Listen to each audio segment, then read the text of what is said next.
한때 커뮤니티에 남자 지갑 계급도라고 해서 이런 사진들이 돌아다녔었는데 뭐 10만원대부터 해서 100만원이 넘는 지갑까지 브랜드별로 계급을 나눠놨는데요. 자료들마다 조금씩은 다르겠지만 쭉 한번 둘러보면 맨 위에 있는 브랜드들은 큰 변동 없이 세트 메뉴 마냥 같이 있는 걸 볼 수 있죠. 바로 지갑 끝판왕으로 항상 언급되는 3인방 에르메스와 벨루티, 그리고 나머지 하나가 오늘 이야기의 주인공인데요. 바로 프랑스에서 탄생해 특유의 패턴만으로 존재감만한 확실한 브랜드 고야드입니다.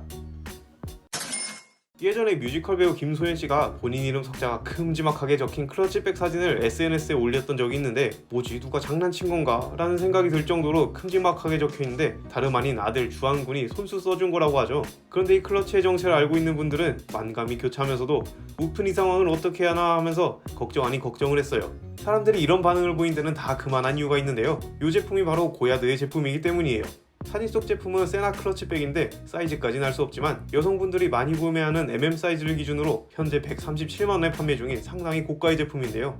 이렇게 예사 물건이 아니다 보니 사람들이 이거 웃어야 되나 울어야 되나 하면서 걱정을 했던 거죠. 이렇게 클러치 하나가 100만원이 거뜬히 넘는 곳이다 보니 고야드도 명품 브랜드 중에서는 최상위에 위치한 브랜드라고 할 수 있는데요. 그래서 오래전부터 왕족과 국가원수들에게 사랑을 받은 건 물론이고 전 세계의 핫한 셀럽들도 고야드를 애용하고 있죠. 샤넬의 설립자인 코코 샤넬과 패션계의 전설 칼 라거펠트도 고야드의 열렬한 팬이었는데, 라거펠트는 자신이 기르던 반려묘 슈페트를 위해서 맞춤형 제품까지 주문할 정도였으니까요.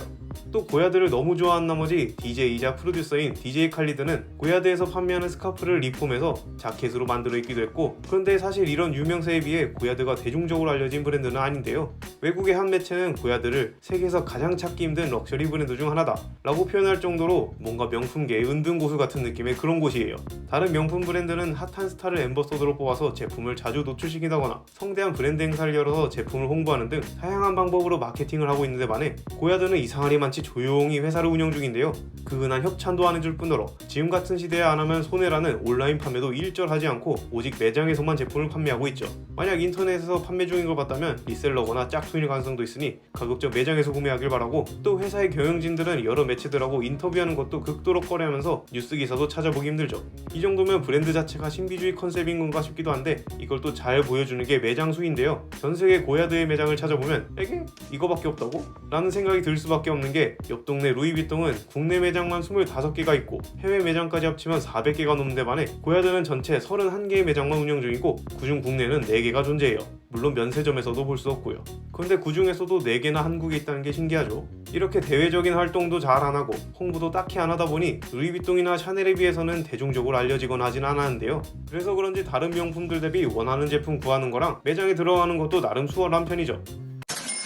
이런 고야드에는 앞에서 잠깐 언급했던 클러치 말고도 대표 상품이 몇 가지 있는데요. 남성분들이 카드 지갑으로 많이 찾는 생피에로와 강남 엄마들의 기저귀 가방이라고 불리는 생루이백, 그리고 고야드의 핸드백 중에서 가장 고가인 사이공백, 요 정도가 있는데요. 근데 사실 고야드가 이런 핸드백이나 지갑 같은 제품 말고 트렁크라고 불리는 여행용 가방을 전문으로 만들던 곳이에요. 트렁크라고 하니까 자동차 트렁크나 남자 속옷을 떠오르는 분들이 있을 것 같은데 그런 거 전혀 아니고 이렇게 생긴 여행용 가방이라고 생각하면 돼요.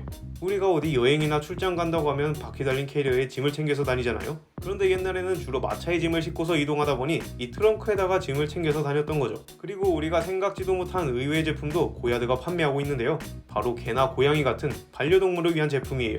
생각보다 이 분야의 진심이라고 느껴지는 게 애완동물 용품이 최근에 생겨난 게 아니라 무려 1890년부터 이어져 오던 제품군이고, 홈페이지에 가보면 펫 카테고리가 따로 있을 정도예요. 거기다 2008년에는 프랑스에 위치한 최초의 고야드 매장인 메종 고야드 바로 맞은편에 애완동물 제품만 판매하는 매장을 따로 오픈했을 정도로 이쪽이 얼마나 진심인지를 알 수 있는데요. 물론 가격은 개팔자가 상팔자다라는 말이 자동으로 나올 정도로 어이없는 가격을 자랑하는데 이 이동식 밥그릇은 약 220만원에 판매 중이고 저거면 치킨이 몇 마리지 라는 생각이 절로 들죠. 밥그릇 외에도 이름표나 목줄, 이동장 등 다양한 제품도 판매 중인데요. 과거에는 원숭이 용품까지 팔았다고 하네요.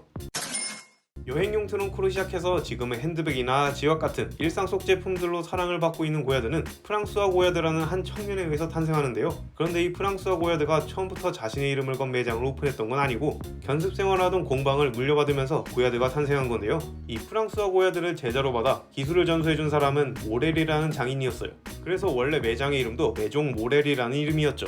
그런데 앞에서 고야드가 원래는 여행용 트렁크를 만들던 곳이라고 말했던 거 기억하시나요? 프랑스와 고야드가 모렐의 제자가 되기도 한참 전인 1792년부터 트렁크를 만들어 왔을 정도로 이 매장의 역사가 상당히 오래됐는데요. 그렇다 보니 여행용 트렁크를 잘 만들기로 프랑스 내에서는 소문이 자자했어요. 어느 정도였냐면 유럽 상류층과 공작 부인은 물론이고 왕족들까지 고야드의 트렁크를 많이 찾아서 왕실 공급 인장까지 받았으니까요. 그런데 고야드의 스승인 모렐이 세상을 떠나면서 고야드가 공방을 물려받게 되고 매장의 이름도 본인의 이름을 딴 메종 고야드로 바뀐 거죠. 이때가 1853년이었는데 고야드처럼 여행용 트렁크로 사업을 시작하던 루이비통보다 1년이나 먼저 시작한 거예요.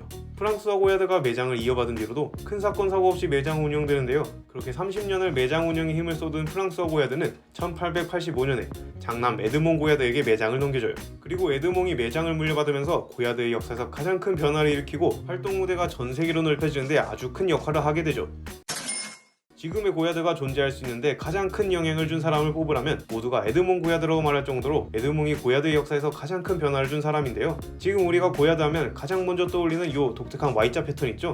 이 패턴이 들어간 원단을 고야딘이라고 부르는데 바로 이걸 탄생시킨 인물이에요. 고야딘이 없던 시절도 물론 잘 나갔지만 다시 생각해봐도 이 패턴이 없는 고야드는 단무지 없는 김밥이라는 생각이 들 만큼 지금은 이 고야딘이 가진 파워가 엄청난데 에드몽의 아이디어로 탄생한 이 패턴을 제품들에 사용하기 시작하면서부터는 고야드가 엄청난 인기를 얻죠. 이 패턴이 어쩌다 만들어졌냐면 고야드 집안의 가업과 연관이 있는데요. 오래전부터 고야드 가문은 강을 따라 뗏목으로 목재를 나르는 운송업을 해왔다고 해요. 덕분에 에드몽도 목재를 운송하는 모습을 보면서 자라는데 그 시절에 봤던 나무의 모양을 바탕으로 이 디자인을 만들어낸 거라고 해요.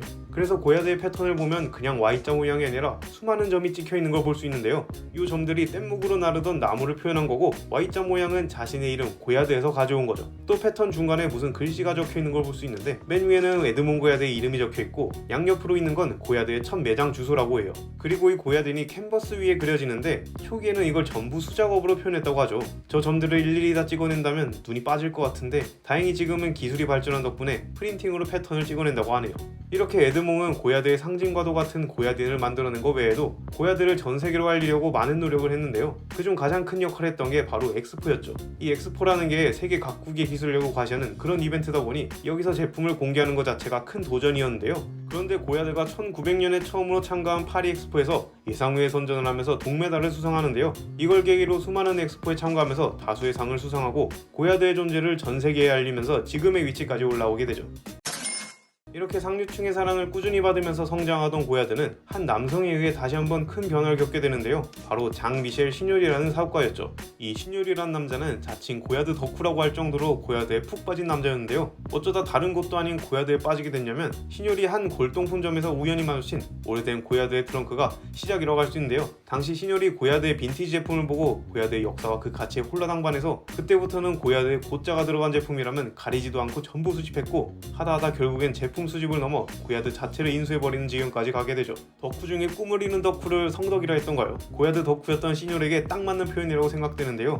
지금까지 고야드 집안의 가업으로 이어져 오던 게 시뇨리 회사를 인수하면서 새로운 전환점이 되는가 했지만 순수하게 한 브랜드의 역사와 가치를 좋아해서 회사를 인수한 덕분인지 시뇨리는 기존 고야드의 철학과 제작 방식은 그대로 유지하면서 회사를 운영하려고 했는데요. 굳이 바뀐 점을 하나 뽑자면 기존에 하나밖에 없던 고야딘의 색상을 10종으로 늘리면서 고객들에게 다양한 선택권을 제공했죠. 이런 변화 덕분에 젊은 층들까지 고야드에 관심을 갖게 만들었고 구매층이 더 다양해지는데 긍정적인 역할을 했다고 생각되네요.